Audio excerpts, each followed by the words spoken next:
Preno sa taas pasahe. Matapos ang direktiba ni Pangulong Marcos, naglabas na ng kautusan ng LTFRB na nagsususpinde sa fare hike na dapat sana'y aarangkada na bukas.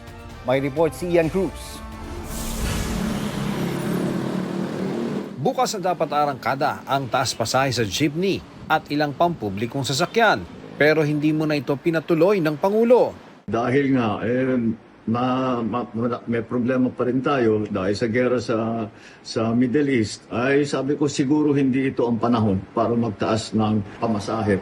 Kailangan pa rin daw alalayan ang mga commuter, manggagawa at estudyante habang patuloy ang gulo sa gitnang silangan na nagpapaalagwa sa presyo ng petrolyo. Para makamenos gastos ang commuters, inutos ng Pangulo ang libreng sakay sa buong Pilipinas, diskwento sa LRT at MRT, pati na sa toll. May mga pasaherong natuwa sa pagsuspinde ng taas pasahe. Mas maganda po. So kasi pag tumaas po parang mahihirapan po yung taong bayan. Tapos kasi magtataasan po lahat.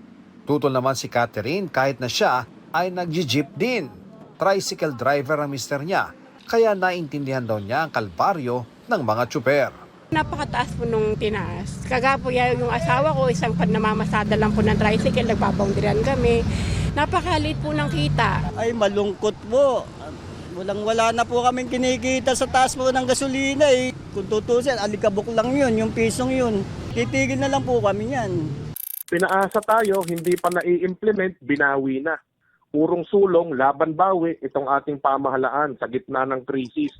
Pangako naman ng Pangulo. Huwag po mag-alala ang ating mga transport workers dahil mamadaliin po namin, dadagdagan po namin ang suporta sa inyo para naman ay hindi kayo masyadong mahirapan. Kailan may idadagdag ng Pangulo at magkano ang kanilang idadagdag? Kagaya po ng nabanggit ko, ang assistance to individual in crisis situation 5,000 ay kulang po iyan sa itinaas po ng presyo. Una nang naambunan ng 5,000 pisong ayuda ng DSWD ang mga tricycle driver kahapon. Sa susunod na linggo naman, bibigyan ang mga jeepney, bus, taxi, TNVS drivers, motorcycle taxi at delivery riders sa Metro Manila. Pagkatapos ng Semana Santa naman mamamahagi sa mga probinsya. Tiniyak naman ng DOTR na minamadali na nila ang paglalabas ng fuel subsidy. Inihahanda na rin daw nito ang mga programang makatutulong sa mga pasahero at PUV driver. Nakausap na rin ni Acting Transportation Secretary Banoy Lopez ang mga toll operator para sa pagbibigay ng toll discount.